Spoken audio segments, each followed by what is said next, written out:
excited, mga 11 out of 10 gano'n. Hindi kasi gusto ko rin po mabasa. Actually, nangangati na po ako magbasa ng comments kung paano po nila tinatanggap ang full cast po. Excited po ako para sa mga co-actors ko kasi for sure po, hinintay din po nila tong araw na ito. Ako po sobrang excited din ako kasi sobrang bago sa amin. Sobrang bago na ito sa akin, si Angela, na ganito kalaking role na po yung pinagkatiwala sa amin ni Viva. And super thankful din po kami sa lahat, sa mga bosses, sa Viva, kay Direk, kay Miss Arisa. Maraming salamat po dahil pinagkaloob niyo po sa amin itong project na to. Super excited na ako. Nagulat po ako kasi hindi ko talaga in-expect na mapapartner ako kay Gavin Angeles, Yuri Haramichi, di ba? Hindi ko talaga in-expect. Ako rin nagulat po ako kasi nung sa Mutya, hindi naman kami masyado nag-uusap. Tapos yung eksena namin, hindi man kami nagka-eksena talaga, nagbatuhan kami ng lines. Tapos bigla, kami yung magka-partner dito. Kaya, thank you Lord. The love team that no one saw coming. Ikaw? Si Alice, she's bubbly, she's fun, she's funny, she's a little bit mentally challenged. Hindi naman, joke lang. Ano po, parang nahihirapan po siya sa academics, yun. Mabait po siya, medyo bulag sa pag-ibig, gusto nga sa pag-ibig. Pero overall, mabuti po siyang tao. Mabuti po yung puso niya, sobrang pure niya pong tao.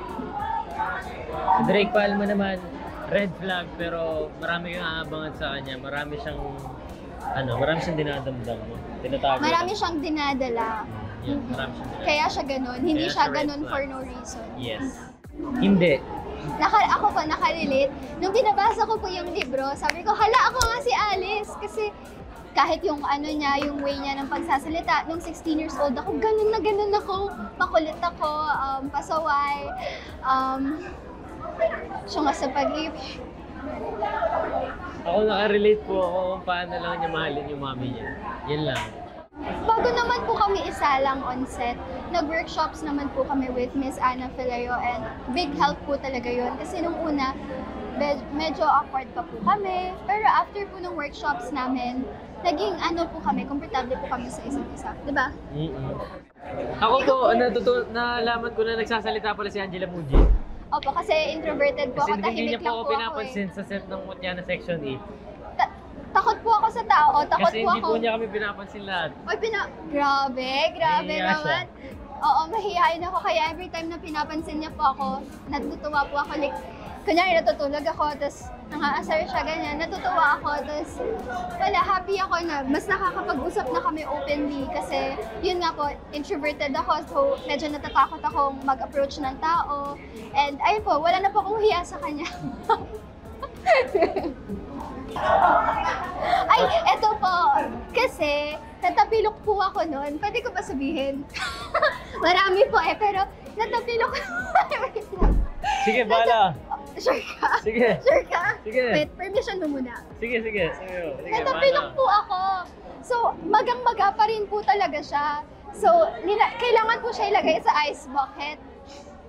Aray kasi siya ng aray, so pinapatawa ko siya. Ang sakit po talaga, iyak po talaga ako ng iyak. Ayaw po namin ma-pack up, so may ice bucket po talaga. Linublog po yung paa ko na merong mentol. Tapos inaasar po kami ng crew na, o yan na, kuha na kayo ng yelo nyo, lagay nyo na sa tumbler nyo. Sakto, habang hawak niya yung tumbler niya, kumuha talaga siya ng yelo doon sa timba. Inagay niya, tapos Hindi kasi siya tumatawa, iyak na iyak. Tapos tawa ko na tawa, di ako makatigil. So sabi ko, ang lasa, sabi niya, lasang ipikas. Oo, lasang ipikas yun. Yung paa niya. Tapos may isa pa po, kasi di ba after po nun, the next shooting day po namin, may dala-dala na siyang tumbler for me. Sabi ko, para saan yan? Sabi niya, kasi yung tumbler mo, Ano? Nanggigitata, charot. Hindi, parang hindi naman po ganun sinabi niya, parang mas okay lang yung tumbler mo. So, na-touch po ako dun, sobrang, Touch ka. sobrang kinilig po ako dun, hindi ko in-expect Yun pa. Marami kayong abangan. Marami po kayong abangan. Ayaw po namin mag-spoil, pero punong-puno po siya ng kilig, ng inis, ng kilig, ng saya, ng tuwa. Hello po sa inyo. Maraming salamat po sa pagsuporta. Overwhelmed pa rin po ako. Hindi ko po inaakala na makaka-receive kami ng ganitong klaseng mainit na pagtanggap at suporta po sa inyong lahat. Kaya flattered po ako, natutuwa po ako at grateful po ako sa inyong lahat. Maraming salamat po. Ako po sa lahat ng mga fans na sumusuporta sa amin, gusto ko lang po magpasalamat palagi. At hanggang ngayon po, hindi pa rin po ako makapaniwala na sobrang dami na po sumusuporta sa amin. Na nandyan pa rin kayo kahit may bago tayong project. Maraming salamat po sa patuloy na pagsuporta nyo. Palagi lang po namin gagalingan pa para mas mapasaya pa po namin kayo. Dahil pag masaya kayo, masaya kami. Diba?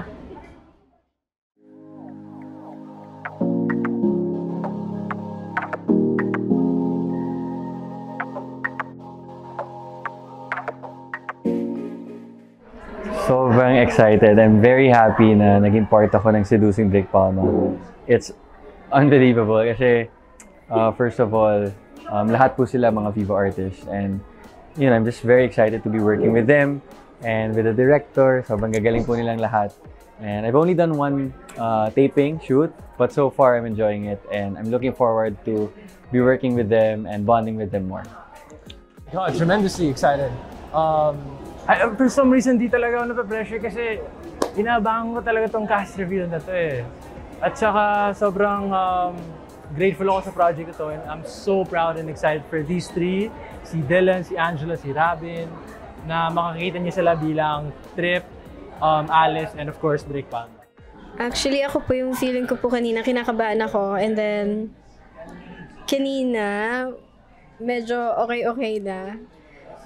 Happy na ako ngayon kasi makakapag-post na ako ng BTS namin. Kasi actually, kami ni Rafa, kami ng TikTok pero hindi namin ma-post. Parang lagi namin, nire-watch yung TikTok namin tapos hindi namin ina-upload. Parang may urge na ako na, upload ko na to. Hindi naman halatang nasa taping ako pero sabi ko, ay ayoko kasi new hair ako. Gusto ko makita nila kung gantong itsura ko. Ganon. Grabe ang pag-isip. Parang makakain. Kanina, hindi pa naka-cast reveal. Lakad kami ng lakad ni Yumi. Like, nagnanay-tatay nga kami kanina eh. Para lang mawala yung kaba namin. Pero nung na-cast reveal na kami, parang nawala yung tinik namin sa dibdib.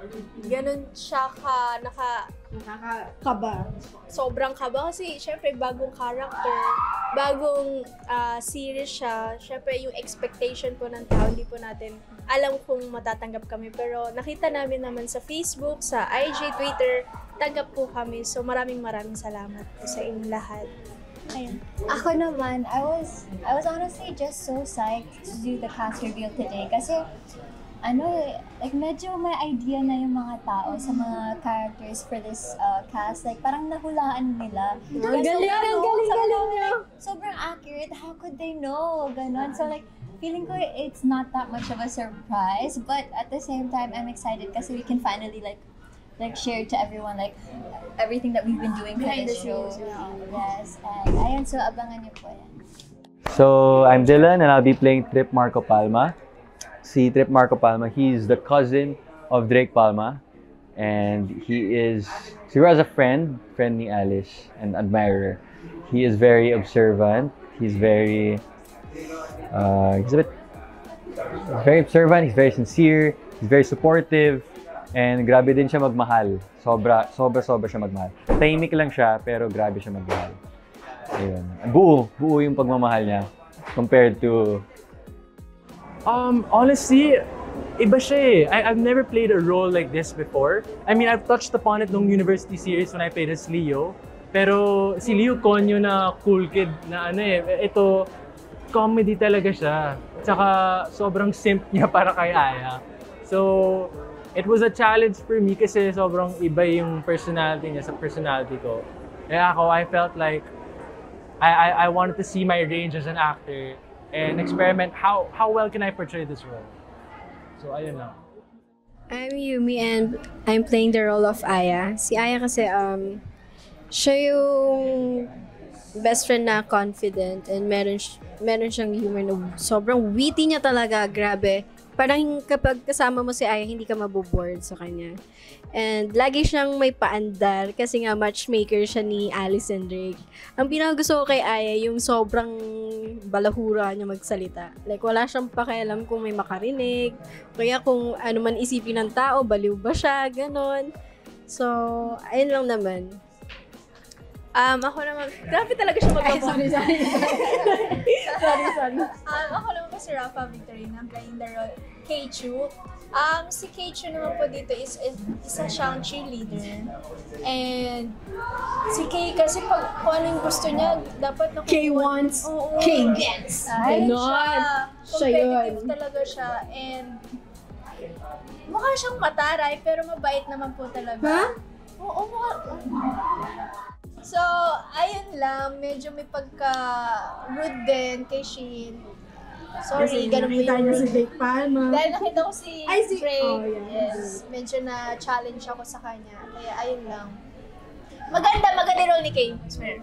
Ikaw. Gusto ko yung ginaranti mo sila. Ako naman po, I'm Sarah John. I play the role of Shira. So, si Shira naman, ano siya, childhood friend talaga nila Drake and Trip Palma. Parang first love siya ni Trip and first love niya naman si Drake. So, yung pasok ni Shira is medyo later on in the story. And she kind of manipulates her way back into Drake's life. Ano siya dito? Sad girl, manipulative, lover girl. Ayan. Ano kasi siya, like, husband niya talaga si Drake Palma. Like, he's my hubby. Iba yung character namin Sa mga past projects namin. Actually, yung character ko dito, kasi grabe yun na. Oo nga, no, grabe pala yung diba? Actually, yung mga character ko sa mga previous kong nagawa, like Chasing, Road Trip, ano pa ba? Marita, sobrang kikay ko. Like, sobrang arte ko. More on kikay ka. More like kikay yung binibigay nila. Like, maaarte, gano'n. Dito, sobrang iba ni Aya. Like, Siga talaga siya, gangster siya. Alam mo yung... Nagkapalit tayo from Marita. Yeah, oo. Nagkapalit dapat. Gusto ko nga yung character mo eh. Kasi, ganun lang yung sinasabi mo. Ako, hi! Ganon. Full Pero, energy lagi. yeah. Kikay nga. So, ayun, dito, sobrang ako nag-enjoy kasi pag nasa shooting kami, like, pinaplay ko na yung character ko as Aya. May freedom ako na gawin lahat ng gusto ko. Kasi nga, parang medyo ganun yung ugali ko. Medyo ganun yung personality ko. And, ayun, sobrang happy ako na, ako si Aya na, balahura magsalita, no? Hindi malayo sa in real life. Oo, Kaya hindi pag siya mahirap. Internalize. Ayun naman yung masaya sa set na freedom ka gumalaw. Somehow, there are similarities sa personality ko kasi minsan I also prefer to stay quiet. Medyo tahimik lang ako.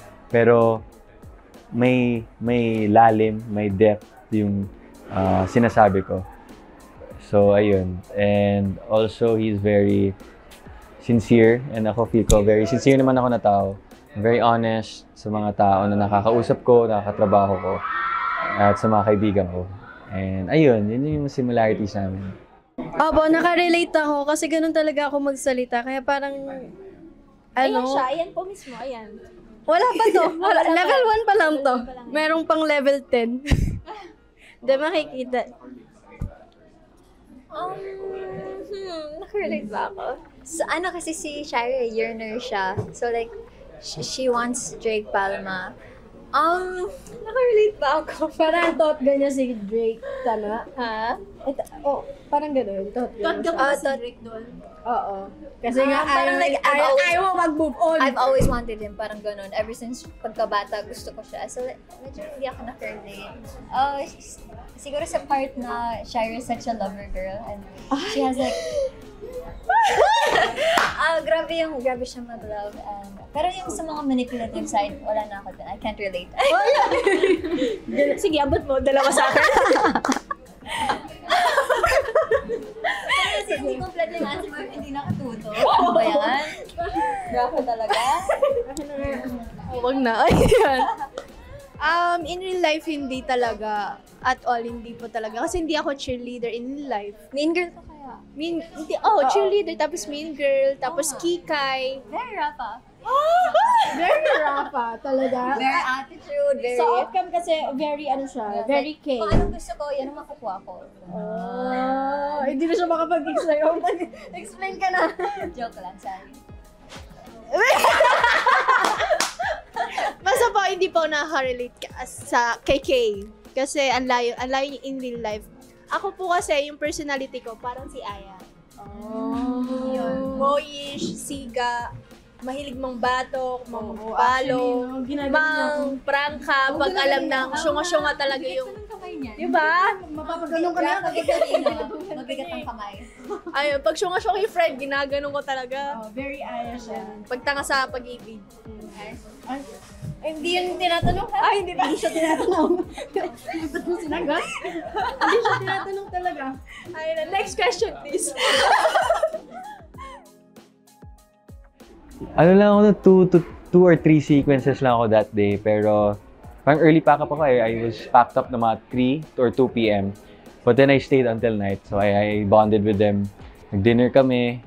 And then libre si Rabe ng bucket ng chicken. Thank you, brother. And yun, I'm just very excited to be working with them more. And yun, kabang-abang talaga ang Seducing Drake. Abangan nyo.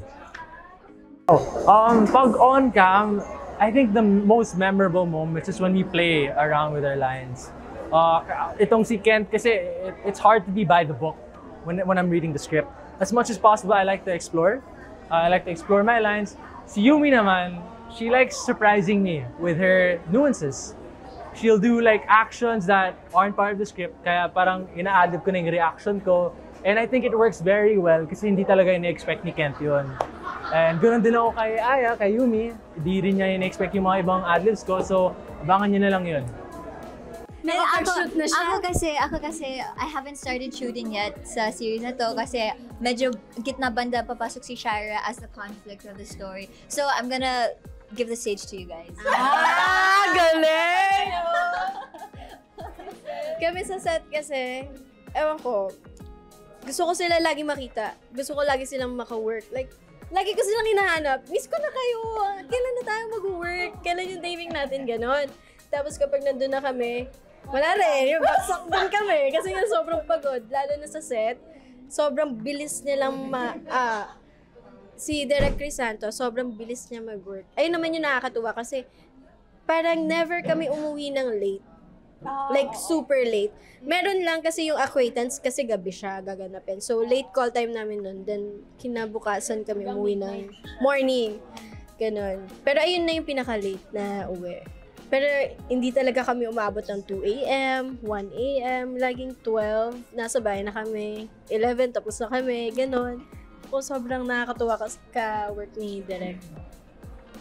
Happy din ako kasi marami siyang pagkain. Lagi siyang may dalawang pagkain. I'm so excited. I'm looking forward po. Saka ang nakakatuwa sa set, yung lagi kaming sabay-sabay kumain with Derek and yung mga cast. Sabay-sabay kami kumain ng lunch, ng dinner. Ayun, nakakatuwa lang kasi parang hindi mo iisipin na nag-work ka. Parang nasa outing lang kami lagi. Ang pinagkaiba may camera. Oo, may camera nga lang. Nagtatrabaho nga lang kami. ayun yung maganda sa prod ni Derek kasi marami pagkain. Based po sa experience namin, ang ganda lang din po ng flow ng shooting namin kasi kung ano yung nasa call sheet na susunod and the same time yung sa script and yung pag-guide ni Derek. And ang bilis talaga, like one take, second take, pag alam niyang gusto niya na yung take na yun, okay na. Ito isang sample. Never kami nag-drop ng kahit anong scene. Lahat nagagawa namin. Meron lang kasi umulan. Hindi na-take yung dalawang scene. Dalawang scene nila ni Shin. Kasi nga hindi na talaga kasi sobrang ulan talaga. Tsaka maaga kami pinapauwi talaga. Hindi kami pinapaabot ng madaling araw. Hanggat maaari, maaga kami tatapos. Ganun siya ka-hands-on sa amin ni Derek. Siyempre, ang expect nila is kung anong nabasa nila sa Wattpad. And hopefully, ma-portray ko siya kung ano yung in-imagine nila. But if not, well, siyempre, it will be close or it would be more personal sa akin. I mean, it will be both Dylan and Trip at the same time. So, yun, abangan niyo po yun. And sana mag-enjoy po kayo. Well, on June 15, there initially not everyone shall be revealed. I think they're still establishing characters, the theme and the plot. And I think from what you'll see in episode 1, you'll be wanting more. Not only that, but kikiligin kayo, masasad kayo, and you'll want to see more talaga. It really is quite different. Kaya mo na yun. What can fans expect from us? I guess what we can guarantee you guys is sobra kaming naging totoo sa kung ano yung nasa libro po. Of course, medyo we had to switch a couple things up because like we don't want to get canceled. But like sobrang entertaining kasi talaga ng libro, kaya makikita nyo rin yun dito sa ating series, sa ating adaptation, and I'm sure na magugustuhan nyo po ito. And guys, gusto ko lang sabihin sa inyo na we work hard for this and ginawa namin yung best namin para ma-portray namin yung characters namin ng mas maayos. And gusto ko lang din sabihin sa inyo na magugustuhan niyo yung mga episode. Etong Seducing Greg Palma. I swear. Wow, I swear! I swear to God. Wow! Sa mga behind the scenes, may makikita nyo rin na pinaghihirapan talaga namin yung character namin, pinag-aaralan namin. May mga nakikita na nga rin po kami sa TikTok na nagbabasa kami ng script. So... Ay, talaga? Oo, babe! Send mo sa akin. Ay, dito talaga. Chismosa. Very ayos. So, sana magustuhan nyo po talaga yung Seducing Drake Palma kasi basta napanood Actually, nakakakilig yung... ang ganda po napanood kasi namin nung yung story talaga. Lalo na yung teaser ni Alice pati ni Drake. Sobrang kinikilig ako. Sobra. Trailer pa lang! Diba? Guys, trailer pa lang! Grabe! Grabe na! Paano pa yung episode 1, 2, 3, 4, 5? Gusto ko yung dahan-dahan si Alice naglalakad tapos kaharap si Drake tapos Alam niyo nga, nung mag-test pa nga lang, like magtitigan lang sila. Natural kasi, ang natural talaga ng actingan nila. Walang halong awkwardness. Sparks nila. Oo, yung sparks nila. So, kung kami, kinikilig na what more pa kung kaya mo makakapanood. So, ayun lang guys. Salamat po!